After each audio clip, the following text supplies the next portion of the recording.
Welcome to the Bronx COVID-19 Oral History Project. My name is Carlos Rico, and I'm joined here by Alexandra Mauri. Thank you for being here today. Thank you so much, Carlos, for having me. I appreciate it. I appreciate you being here. So just to get started, how did you come to be in the Bronx? What is your history? My history is that I grew up here, and I've been here most of my life. I was born in Guayaquil, Ecuador, and I was raised in the South Bronx. I've been here in the Bronx just most of my life, three-quarters of my life right now. And you live right now with your family? My mom lives with me right now, and basically I've just been working all my life and just trying to make ends meet. So where do you work right now? I came up with this concept of doing tourism in the Bronx about 10 years ago. And 9 years ago, I officially launched it. And it's been a struggle for me to work because of the Bronx Image International. Has been a little rough to get it off the ground. The pandemic really put a dent on me because not only do we were trying to get off the ground, but not only do we have a bad image still, but now things and in the economy sector has gotten worse. So tell me a little bit about how you came up with this concept of tourism in the Bronx or Bronx tours. I used to work in a corporation, and I was let go from the corporation, and I ended up working in a hotel, and people from the hotels used to ask me, where can I go? And I used to have some suggestions, and one of them was the Bronx. And they would just cringe with the, fear. And I would say, no, though I live there. And until one day a lady said to me, well, I'll go if I go with you. And then all of a sudden it hit me to do this concept and actually take people out and bring them to the Bronx. And so, wow, so that was 10 years ago, you said? Yes. And I haven't really taken off because it's been, as I mentioned, the international image is very raw. Yeah, it definitely is. Dr. Nason, he once a year he invites people from Berlin, like a Berlin youth exchange, to come to the Bronx because a lot of the influences that the Bronx has had on the international community, right? Whether it be hip hop, breakdancing, graffiti, art, things that were very prevalent in the 80s and 90s are actually still ongoing today in Berlin. And so a lot of these are young students that come from Berlin who are in like a youth program, works with a social worker, and they come here and they see all these influences, like the birthplace of all these influences and how vibrant and rich everything is here. And they're just amazed, and they take pictures, and there's like a big party that we have at Dr. Nason's house, and we all just get along very well. And one of the topics of conversation that we talk about in, whether it be our classes or with the project is, what is it with this stigma of the Bronx, or what is it with this vision, this image? And why is it that the woman you talked to about setting up the tourist company, why is it that she cringed when she heard that? What can we do to mitigate that or try to move past it? And I can only imagine how difficult it's been for you to do that in a different way, because it sounds to me, right, like you're doing this by yourself, like not really with many people behind you. Right. Yeah, that is correct. And the thing about it is that when I meet the people from the Bronx, they love the tourism. At least most of them do. There's some people that are anti-gentrification, which it doesn't, sort of like, I'm not sure how to explain. I try to separate that because what I'm bringing is sustainable tourism, which is a little different than gentrification. I'm not bringing mass tourism. So, yeah. But a lot of people that come from other countries that are kind of shocked because the images that they receive are in totally different from what they see and they learn here. Hmm. And so in what you're doing, you're trying to move past that. It's your mission is to shatter that. And tell me a little bit more about sustainable tourism. Like, what does that entail? Well, sustainable tourism is usually small groups, and they support local businesses. I try to emphasize that highly. It is very important that they come here and they take the tour and they stay to eat or support some small moms and pops. Hmm. That's one of my rules. And sometimes they can't, but most of the times they stay. Hmm. And who are some of the businesses that you take them to? Where do you highlight? Like, what's the It area? depends on the neighborhood. If it's Little Italy, sometimes they'll go to Antonio's, they go to Enzo's, Mario's, Hmm. Borgatti's, all the great places in the Bronx. Hmm. South Bronx, every neighborhood I have my little, my colleagues which are business partners, and I think that people feel comfortable with them. I don't take them to new places that I'm not familiar with, or usually it's places that I am very familiar with. That's awesome. And I want to go on one of these tours. So when I'm back, I'll hit you up and we can organize something Absolutely. because to me, I feel like one of the greatest things is to accompany someone in someone's home, in somebody's neighborhood, and seeing things from their perspective, from their point of view. And especially for you who's been there your whole life, I feel like you have this wealth of knowledge of your neighborhood, whether it be in, like you said, Little Italy, or even in the South Bronx. Yes, all the way from the South Bronx, from the tip of the bottom of the Bronx, all the way to the north.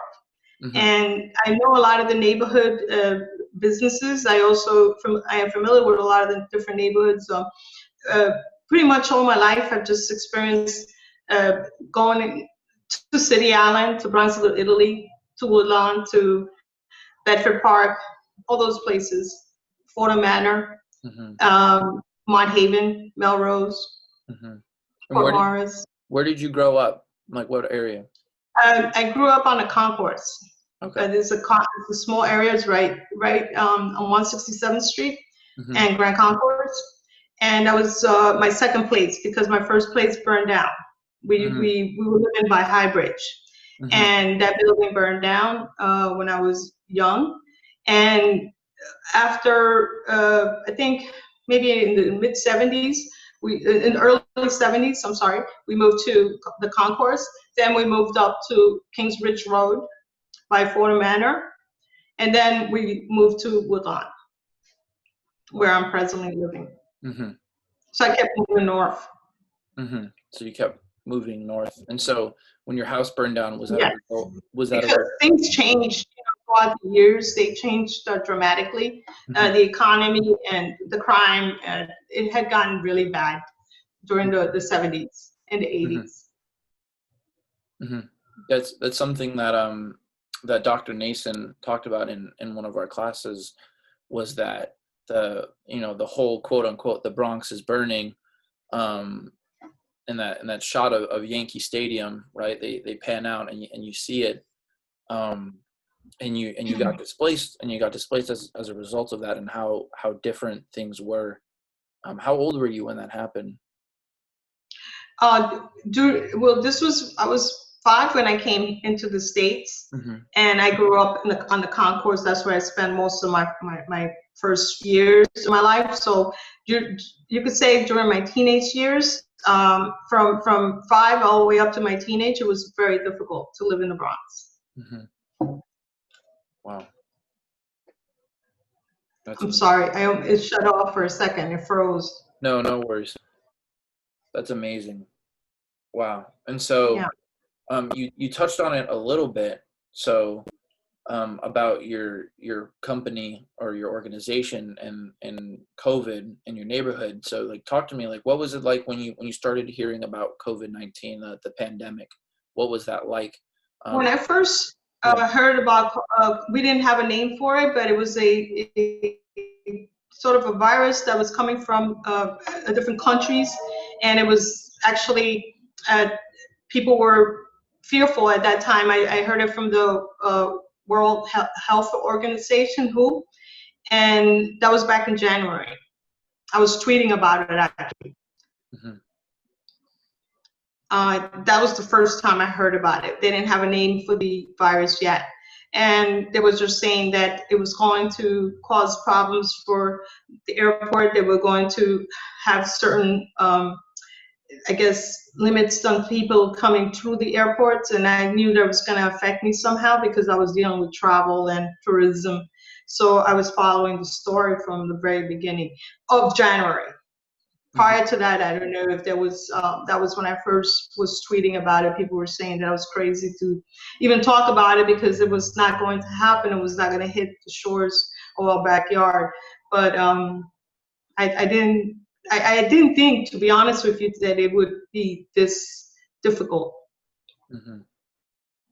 And so you were on top of it before a lot of other people because of the nature of the work that you do. Yes, I actually the other day I put the tweet up on from January, Mhm. and people were asking me about it, and it says, well, but it's just something that I didn't really think that it would be this harsh on the country. Just recently, I found out that 33.1% of the people in the Bronx tested positive for, on the antibodies, and I'm Mhm. one of them. Wow. That's something. Yeah, I'm gonna write that down and publish it. Do you know where you saw that number? That was today. It came out yesterday and today, Uh-huh. between the last 2 days. I saw in the Wall Street Journal. If you look it up Uh-huh. from the Wall Street Journal, that's where I got it from. Wow. So August 18th, August 19th, Yes, 33.3%. Wow. 33.1. I saw, 33.1%. That's which is the incredible. highest Hmm. in out of all the boroughs in New York City. Hmm. We tested positive for antibodies. Wow. Yeah, that's something that I certainly had no idea was being reported on. Wow, goodness. And so how was that? So when you heard about it and it started getting a little bit more serious, how did that in turn affect your life and your business and what happened? I I think in I think it was March. That's when it started hitting me when President Trump came out and he said he was going to limit the types of travel in certain countries. Hmm. March 11th, it really hit me when there was no more travel coming through JFK, LGA, from certain countries. Hmm. Wow. So in terms of business, right? You gotten any clients since then or? The last tour that I did was March 4th. Uh-huh. And then after that, I've been doing I've been donating my time to different places to do the tours. Hmm. And it's just been a hit and go for me, Hmm. but it's been very difficult. Hmm. I applied for a lot of different grants. I also applied for an SBA loan, and I actually received it, and that kind of held me up until the present time. Hmm. Wow. And so you've been able to receive those grants and the small business loans too. Have that been able to benefit you? Has the resources been able to go towards you on top of the grants? Yes, Okay, good. yes, it was helpful. It really was because that was, as I said earlier, Bronx Historical Tours is my only source of income. Hmm. Wow. So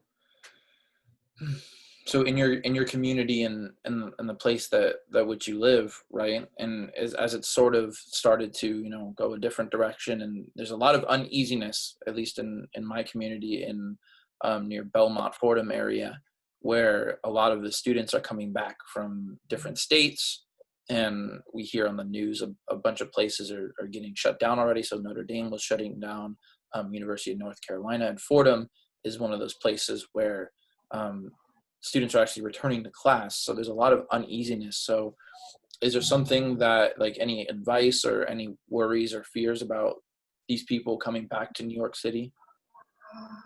I I just avoid large crowds. I mean, I think that that really will help, and if they can wear a mask, because I actually think it does help. It prevents some of the issues that we're experiencing. People are not, maybe they're not knowledgeable on how it's passed. And I could say that I am one of them, because we still don't know enough about the virus to know how it's being passed. It could be just you touch a doorknob. I know that's one of the way, but they're saying that it's very, very quickly to get a virus when you're in contact with someone who's positive. And not everyone in the room is going to have the same results, because some of the people in the Bronx specifically have a lot of health issues. A lot of the young people from Fordham, they're very healthy, most of them. They eat healthy, but you never know. If you take it back to your parents or to your grandparents, that's could be really something that to think about. Most definitely. But I would say that it's not party as usual, because Hmm. it's just, I know that the young people, they like to gather, they think they're invisible, but I think it's something you take serious, Hmm. at least for now, because you're not going to gain anything. You could just be cautious, really be cautious. I agree with you completely. Wow. Yeah, But I'm I think that yeah. because I know the Fordham University students very well, I've been around them most of my life, and I know that they like, they like to study, they work hard, but they also have that other side which they like to party. So I would say just avoid it, at least for now, just until we get some sort of a vaccine or something that they can work, or that we know that you cannot at least test yourself or something. They have to be tested on a daily basis Hmm. or take precautions. Hmm. I agree. I agree completely. So, and touching on a different subject, right? Which is still, I believe, entwined, because we were talking about how there are people who live in the Bronx who have a lot of health issues, and there's a lot of disparities. And we talked a little bit about the stigma that comes with the Bronx. And in wake of George Floyd's murder and a lot of the protests that are still continuing today in New York City and all around the country, I was curious to hear your thoughts on it, your experience with it. What was the reaction like in your neighborhood? And have there been different conversations that have been facilitated after that? There have been conversations in regards to, uh, I think, not so much the movement, but so much of the part that the looting. I think that was a bigger conversation than the actual movement, Hmm. which it wasn't fair. I think one of the problems that we have is that a lot of people don't realize why the movement occurred. It's been building up for a long time. And I think injustice has been occurring for decades, ages. It's something that there's been no control. If and I'm not going to bring racism or anything, but sometimes people talk about white privilege, and I think it does exist in a lot of cases, because a person who is white can get more things from the world than a person that's Latino or African American, and those are facts. Hmm. It's not, and I wish it wasn't called white privilege in a way, but it is in a way, because you kind of know some people use it to their advantage and some people use it to help others. And unfortunately, there's a lot of people that use it to, they misuse it. Hmm. Yeah. I think I lost you for 1 second, right? No, Did I lose I'm still here. I'm still here. The audio is a little you? spotty, but I'm still here. Don't worry.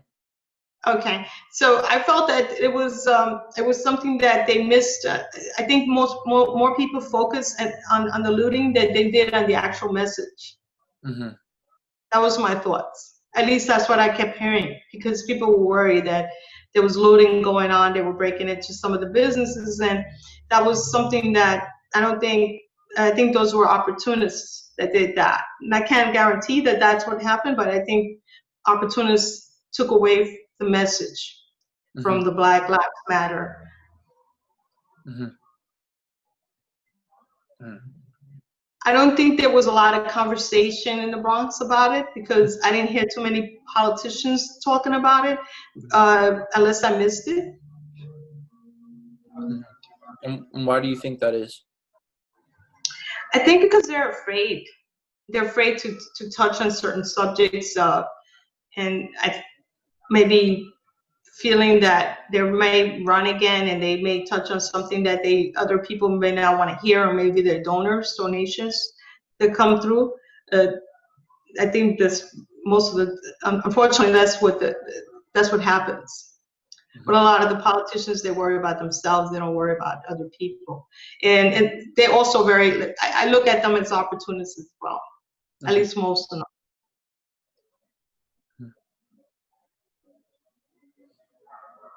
Mm-hmm. So going forward, um, how do you see the evolution of your this conversation about we could call it white privilege, or we could call it systemic racism, or we can call it um, a lot of these issues, right, which, as you were saying, are things that have been building up over time. Do you see yourself infusing that kind of dialogue and conversation in your own work, through your work with the Bronx Tours, or does it manifest itself in different ways in your life? Well, in that's a mixed question, but when I get tourists, they Mm-hmm. always want to know why the Bronx is taking so long to recover. Mm-hmm. And some of the things that you may not want to hear, but I always say that a lot of them have to do with the big organizations in the Bronx. They're disconnected, Mm-hmm. like the New York Botanical Garden, Fordham University, the Bronx Zoo, Mm-hmm. Yankee Stadium. These are big organizations that can actually pull resources and pull power into bringing the conversation to the table, and they don't. Mm-hmm. And they have the power to do it. Montefiore Hospital, I can go on. Some of Yeah. the biggest organizations in the Bronx have never pulled their resources to work together Mm-hmm. to help the people in the Bronx. It's always a singular program, or, and I'm not minimizing what you're doing. I'm just Of saying course. that a lot of times what happens is that people don't want to work in unity, Mm-hmm. and that happens as well. And the programs that people offer, uh, they're very small and they're impactful, but for that time, and then they move on, Mm-hmm. and then you see there's nothing consistent Mm-hmm. into into helping the Bronx. So the Bronx is just kind of like almost sinking on its own.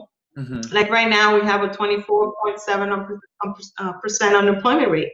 So that's a really huge number from where we were. And you can't blame, I mean, I blame the pandemic, of course, because that caused it to even go further. But also, we were already weak. We were already fragile. So the pandemic just kind of sunk us in. Mm-hmm. So, mm, I do tell this to the tourists because they ask me those questions, right, and I'm not trying to be disrespectful to any of the of organizations, but course, that's my observation, of course, and I'm very honest about it. as you should be, because it's a conversation that needs to be had, and a dialogue that needs to be um, continued, as you said, not something that is a one-off program, or a program that is in the moment, but rather something that stretches itself out over time and sinks its roots into the community, rather than just putting a band-aid on it. I think that's absolutely a great conversation to have, especially with tourists and people who care about this, or people who, you know, live in the Bronx and just don't really think about it. I think that's very poignant. How do you see, for you personally, like how do you see these organizations you talked about, right? Whether it be Yankee Stadium or Fordham University or the Botanical Gardens, in and I'm not saying you have all the answers or give me an example, but I'm just saying, you know, something that you would see that would be beneficial for your community, for the community of the Bronx, for just to even see an outreach, something like that. I think the first step would be acknowledging it, Mm-hmm. acknowledging the problem and the image. And I don't know how your parents felt about you coming to the Bronx, Carlos, but I'm pretty sure they were afraid. Mm-hmm. And, you know, or your family, somebody must have said, be careful, Carlos, in the Of course. Bronx, you're in the Bronx. Mm-hmm. And, you know, we need to shake that off. And Fordham University is in the Bronx. Yankee Stadium is in the Bronx. It's not in New York City. So it almost feels like they're disconnected. So acknowledging the fact that this problem exists is very important. Mm-hmm. And also, we're not trying to find like funnel programs, and you know, I don't think that that's going to work. But trying to work on getting people on a more positive note, that actually that you are in the Bronx and not you're not in New York City. So take more pride, you know, for these organizations to take more pride on where they're at. So Mm-hmm. it's sort of like the anchor. They're the anchor of New York City, of the Bronx, New York City, not of New York City. Yeah. And I think that's so important. Mm-hmm. A lot of times I find that a lot of the, you know, Fordham University, I could use that as an example. I could use Yankee Stadium. They want to be disconnected from the Bronx, from the image. Mm-hmm. Instead of saying we're going to help to try to change it, or trying to better the image or improve the image somehow. Mm-hmm. And it's not happening. Mm-hmm. So even like Yankee Stadium can offer jobs. Why don't they set up a percentage, right? Like, let's say hypothetical, set a percentage of 10% of the people, or 20% of the local people can get a job there. Mm-hmm. That actually put it out there, saying we're doing this to help the economy, not just shut the door and make, you know, the people go through the back way so they won't see the neighborhood, Mm-hmm. you know? Mm-hmm. Making things accessible. Exactly. And also acknowledging the issue, the problem, not just trying to hide it.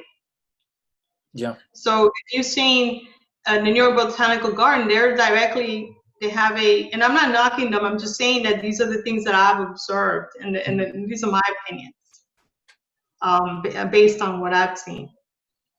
Mm-hmm. I agree completely. And just mm-hmm. It is a big problem, and I think that it's just going to get worse now with the economy being in such bad shape. Mm-hmm. Crime is going to go up. We don't want that to happen, but that's what's going to happen. I'm worried about that, to be honest with you. Mm-hmm. We have the problem with the police. We have so many issues. And I think acknowledging the problem is the first step of saying, you know, we're in the Bronx. We need to do a little more outreach, not just do a semester outreach, but do a long-term program. Mm-hmm. Try to unite with different organizations as powerful as Yankee Stadium, as powerful as the Bronx Zoo, New York Botanical Garden, Montefiore Hospital, and actually, you know, do something positive. Yeah. The community. And we're not looking for handouts. I think people are looking for more like respect, and also jobs, and more acknowledgement on the situation. So it could be just brought out to the table that this situation is just getting worse and it's not going to get better. We just need to speak about it. Yeah. Facilitate. So when I speak to the tourists, this is what I tell them, and they look at me. And another thing I want to bring up about the tourists, during the pandemic, ever since March, I've gotten so many emails from them, the people that visited, by the way, just trying to find out how we were doing, what's going on. They heard so many things about the Bronx, and they were concerned. I thought it was kind of interesting that they reached out to me and trying to find out what was going on in the Bronx. Mm-hmm. And I was just telling them, you know, some of the issues that we were facing. Some of the people were breaking the social distancing rules. Borough Park in Brooklyn, you know, a lot of the different groups in different places. Why did this happen? And they're asking me. I tell them, you know, a lot of times the people in the South Bronx, they have to work. They don't have any income coming in, so they have to be outside. So they're being exposed to. I'm sorry. Did it disappear? No, Yeah, right? you cut out. Yeah. I did? Yeah. Okay.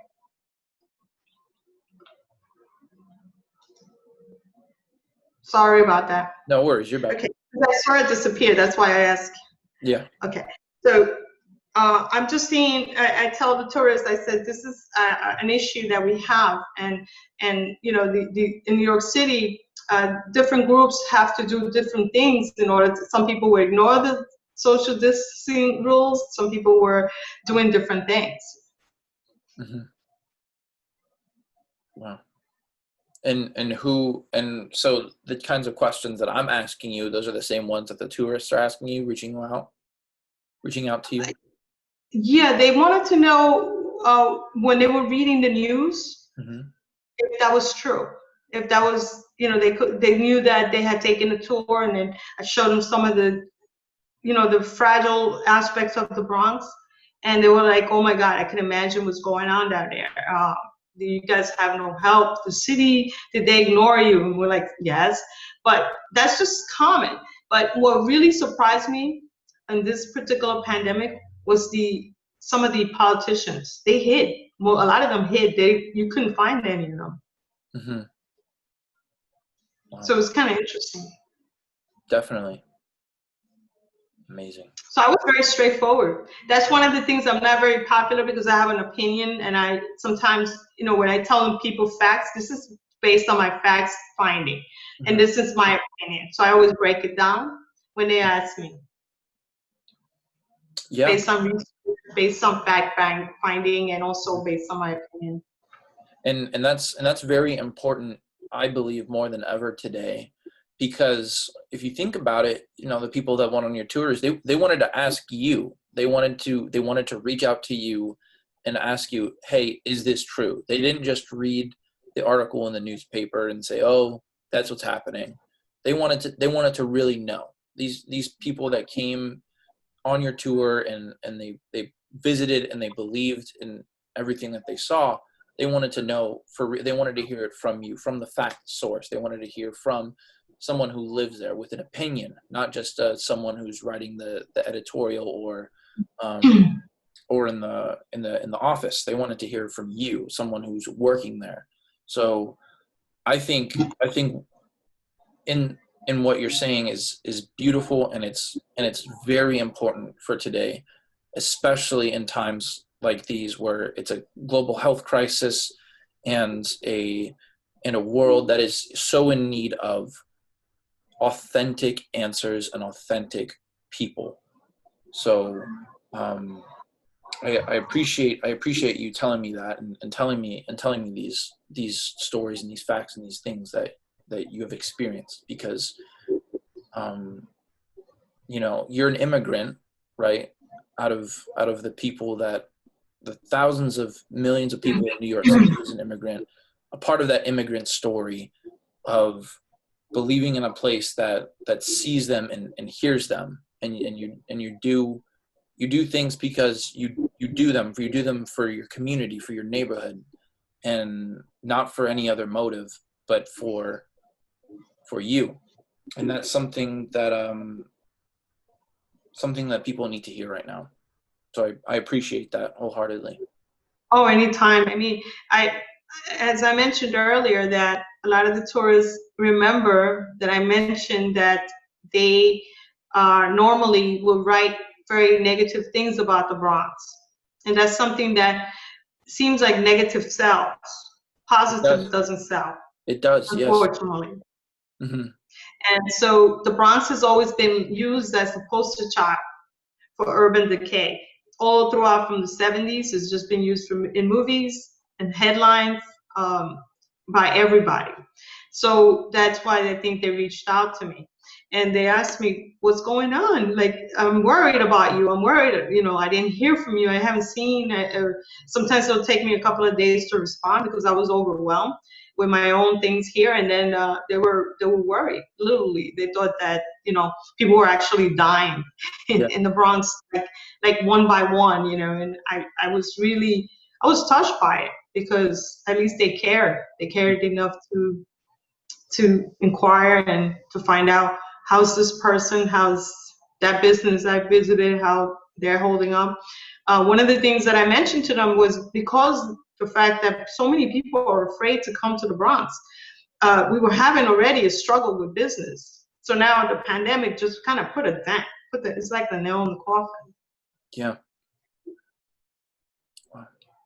So going forward. So it's very difficult to, there's so much I could speak on. You can ask me about any subject, and I'm able to, tell you some of the issues that I believe that will be helpful to help the Bronx, people in the Bronx recover faster.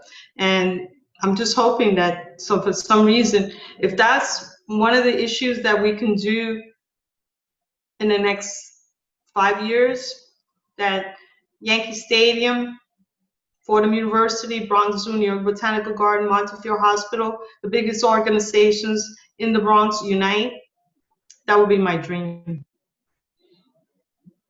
I think that's something that can happen. And you can also add the New York City Football Club because they're supposed to be coming here in 2 years. They're building a stadium right next door. And I know they will help because I've already spoken to them. So there's going to be now 2 stadiums in the Bronx, right? Yankee Stadium and now the football club stadium. And I think that's something that definitely, you're right, needs to have that conversation of, we don't want another organization here that's just going to ignore us. That's going to not be accessible. It's very important. Right, because everybody's in a silo. Yeah. If you look at everyone, they're working in a silo for the last 50 years. Yankee Stadium has been, and I'm not knocking them because I love them. I love the Yankees. I love my baseball. But at the same time, I find that, there's so much more that they can offer as even a little pull to help the community in the area we will be grateful.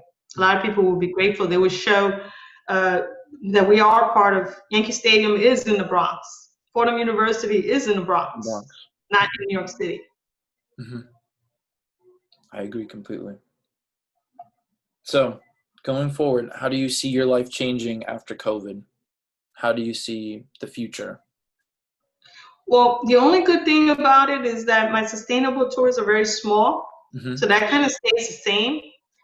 I'm still going to be more outspoken. I will still be even more outspoken, I should say, because I saw some of the realities. I was actually saw more people that were selfish in the Bronx, in New York City as a whole, in Washington, in the United States. I saw a huge amount of selfishness.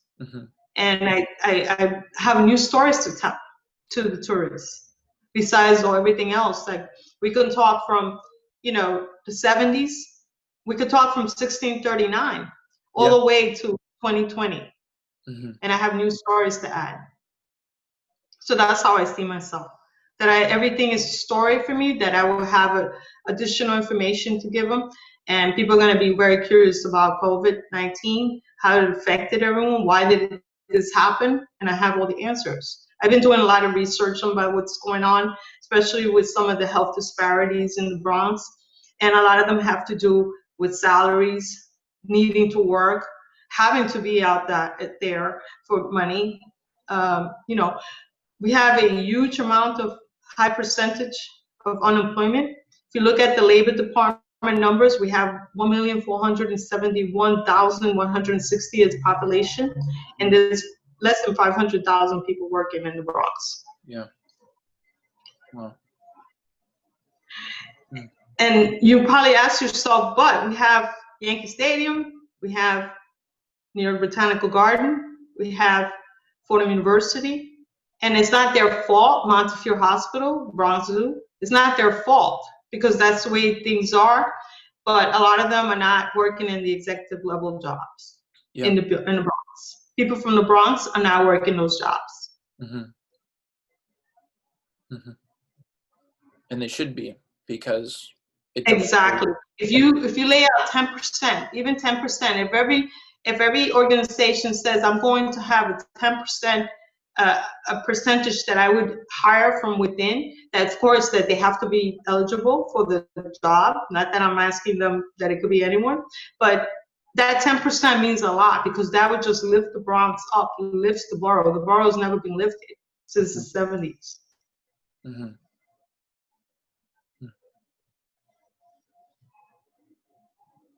Some great points that you made. I really appreciate you being here and for coming to speak on. I will definitely keep more in contact with you, more in touch with you. Is there anything you want me to place on the website? I'll definitely put your Bronx Tours website on right underneath the interview. Oh, that'd be awesome. In the featured businesses page. And just thank you so much for being here. Is there anything else you'd like to say before we close out the interview? I don't know. I mean, I am grateful that you gave me the opportunity to speak, because a lot of times, unfortunately, a lot of people, they're afraid to speak about some of the issues. I think some are afraid, not everyone. I'm not afraid to speak on issues, but sometimes you speak on it so much that you get turned off. Mm-hmm. But I just wanted to say again, I'm grateful for Fordham University being there, and I'm not knocking it and I'm not criticizing, but we could do better. Mm-hmm. I don't want you to think that. I don't want you to leave thinking that I'm being critical. It's just that I find that we could do better, and if we could do really, if you can somehow, they can sort of make that acknowledgement and say we're going to hire 10%, give those people jobs. Mm-hmm. That would lift the borough. You will see it. You will see it. Mm-hmm. I agree. Thank you so much for being here today. And also, you will lift their spirits. Mm-hmm. I agree. Thank you, Carlos. I really appreciate it. I hope that everything. Do you have any questions for me? Other than, we're ready.